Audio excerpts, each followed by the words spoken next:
Good morning and welcome to our youth session today, Sunday the 15th of November. So here we are again online, but it's still good to be with you in a sense. I hope you're all well and are coping all right with lockdown once more. I'm Parvin, in case you don't know me already, and welcome to our session today. I wonder if you've started doing your Christmas shopping yet. I usually love going around the shops and choosing presents for people at this time of the year. But of course, this year that's not going to it isn't possible. So I've got all these catalogues I've been looking through and looking online. So all my Christmas shopping this year is going to be online. Inevitably, there will be some members of the family who I'll be buying books for, and we will no doubt also receive some books amongst other presents, and that's because we are a real book-loving family. And wherever you go in our house, there are bookcases full of books, and a lot of them I haven't read. Jim's obviously read more than me because he's more of a reader than I am, but I enjoy reading as well. And I'm going to put up a couple of pictures of the bookcases that hold my favourite books. Wonder if you can spot what they are. My favourite books are detective fiction, and I particularly love the Alistair McCall Smith's #1 Ladies Detective Agency. I'd read other books as well, but detective fiction is my favourite. So I wonder what it says about me. I wonder what the books or music or whatever that you like says about you.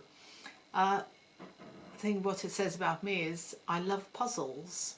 I love mysteries and then unravelling the mystery and solving the puzzle. When I used to teach maths, I used to tell my classes that algebra was like solving puzzles. They didn't all quite believe me or share my enthusiasm, but there we go. With most of my books, I try to keep them in good condition, but this one, this wonderful book, the Bible, has become rather tatty looking over the years because of the amount of use it's had, and there's lots of things. I know some people don't approve and would never dream of doing such a thing, but I've got all sorts of pages marked, I've got things underlined, things highlighted, because I just, things really jump out at me, and I want to make sure I remember them. I'm going to read to you today a passage from the New Testament, and then we're going to go back and look at the Old Testament as well. This is from John chapter 12, so if you want to pause and go and get a Bible, pause the video and then come back to me with your Bible. John chapter 12. 6 days before the Passover, Jesus arrived at Bethany, where Lazarus lived, whom Jesus had raised from the dead. Here a dinner was given in Jesus' honour. Martha served, while Lazarus was among those reclining at the table with him. Then Mary took about a pint of lard, pure nard, an expensive perfume.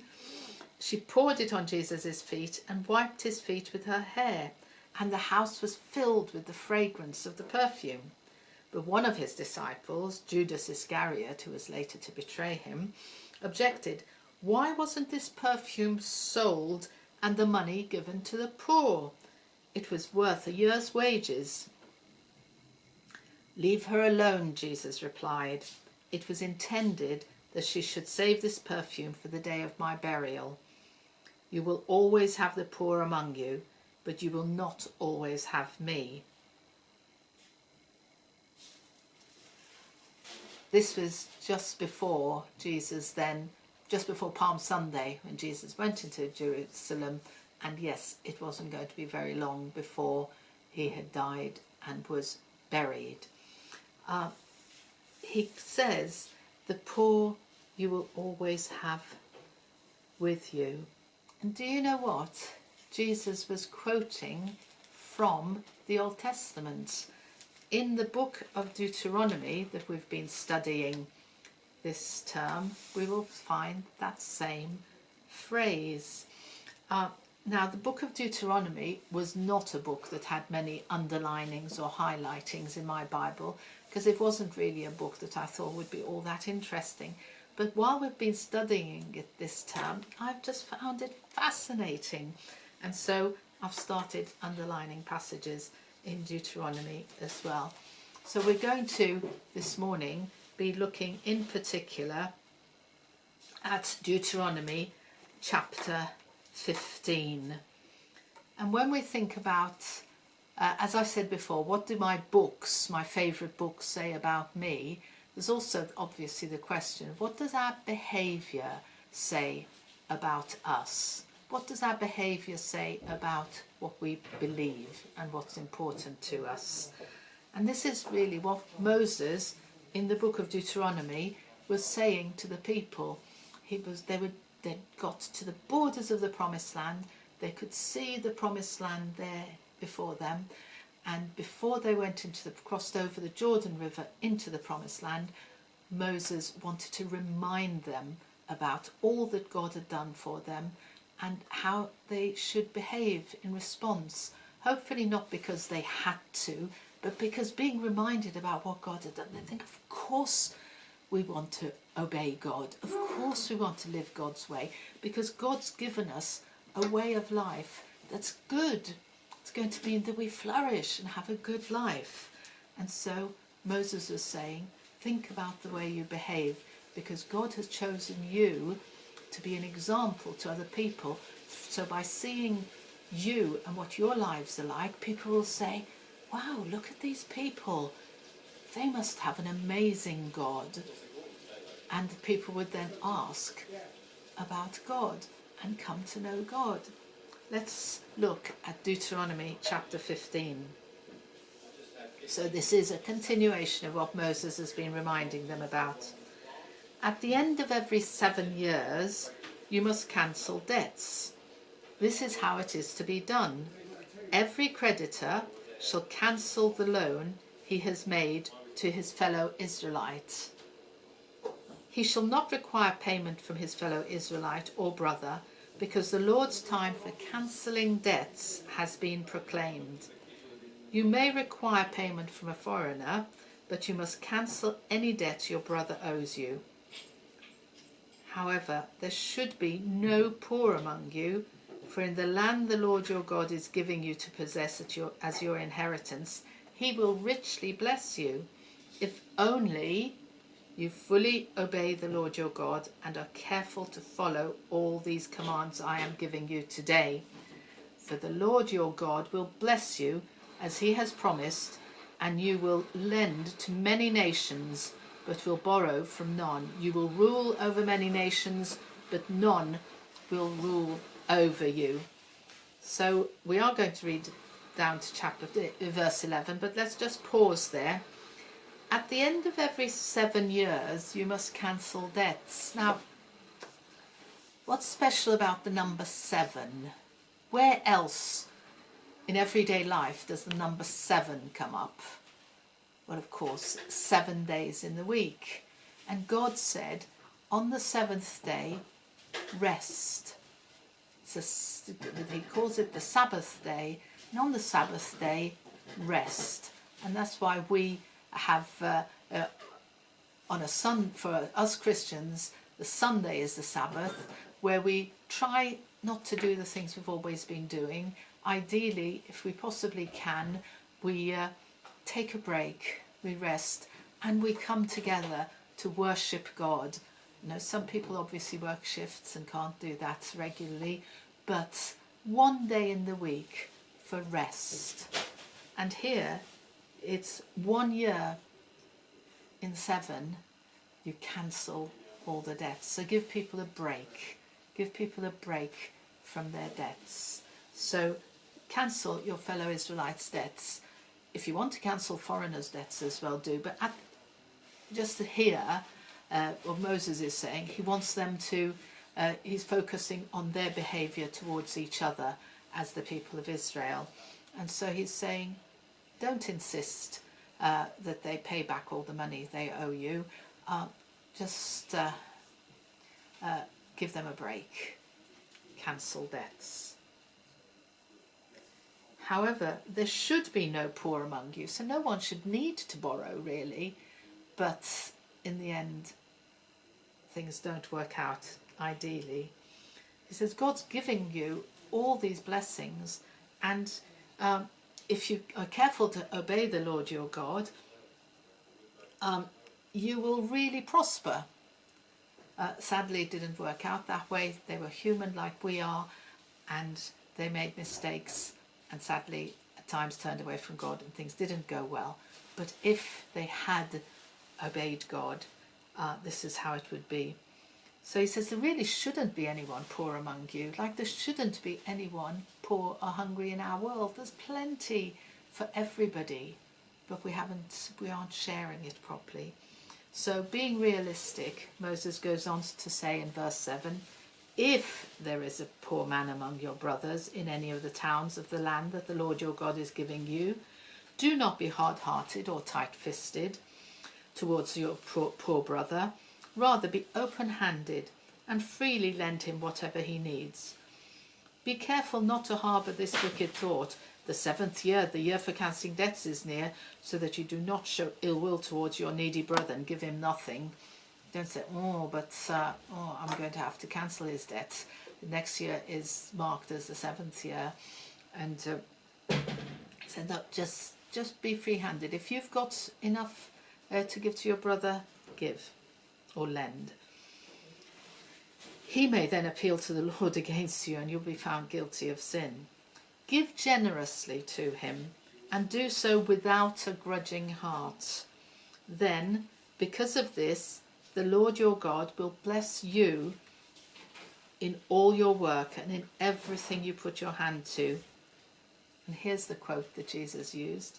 There will always be poor people in the land. Therefore I command you to be open-handed towards your brothers and towards the poor and needy in your land.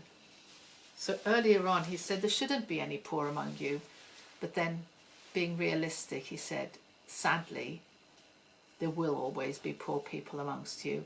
As Jesus was saying to Judas and the others, there's always poor people amongst us. Every day there's the opportunity to help the poor people. Now let this woman anoint me with this perfume because she's preparing me for the fact that I'm going to die and be buried. But that doesn't stop you also helping the poor people. There's always poor people. You need to help them all the time, at any time. God is very concerned about justice and about poverty. God is very concerned all through the Bible that people should be treated fairly. If everything was fair, no one would go hungry, no one would go without. But we haven't distributed the world's resources fairly. But we need to follow what God asks us to do. And remember, there was one time when Jesus said, I was hungry and you gave me food. I was thirsty and you fed me. I had no clothes and you clothed me. I was a prisoner and you visited me. And he blessed and commended those people. And they said, Lord, when did we see you hungry and feed you, or thirsty and give you water, or clothe you, or visit you in prison? And he said, whatever you do to the other people, it's as if you've done it for me. So all through the Bible, we're asked to look after the poor and to stand up for justice. Remember that. When it comes to buying Christmas presents, let's remember that there are many really good charities, and we can buy, amongst the other gifts that we buy for our friends and relatives, there are also gifts we can buy like this one, where you send money and this, I will give this to somebody, and it will say, it's just a card for them, but it will say that this card, the purchase of this card, has helped a Syrian family have blankets over the winter when it gets very cold, a refugee family. So let's think carefully about how we spend our money. And I'm saying this to myself as well, because I love spending money on presents. But let's think about what we can do to help the poor and the needy. And young people do get blamed for lots of things, but I'm very impressed with the way so many young people I've met are really on fire for justice and for fighting poverty and for saving the planet and for a fairer world for everyone. So well done, young people, and keep up the good work. And when we can meet together again, let's think about whether there are any things we can do in our immediate area, because even in Tunbridge Wells there are people who are poor and needy or have all sorts of needs. Let's see how we can help them, because you can't separate out having faith and doing good works. The two go together. If we have faith, if we believe in Jesus, he says, here's this world, here are my people, now help them. So let's finish by saying the Lord's Prayer together, because there's that wonderful phrase, your kingdom come, your will be done on earth as it is in heaven. And what's God's kingdom? God's kingdom is a kingdom of fairness and justice and love. What's God's will? God's will is that all people should benefit from all the good things that he has given us. So let's pray together. Our Father in heaven, hallowed be your name. Your kingdom come, your will be done, on earth as in heaven. Give us today our daily bread. Forgive us our trespasses, as we forgive those who trespass against us. And lead us not into temptation, but deliver us from evil. For the kingdom, the power, and the glory are yours, now and forever. Amen. So think about these things and have a good week, and I hope I can see you soon. Bye.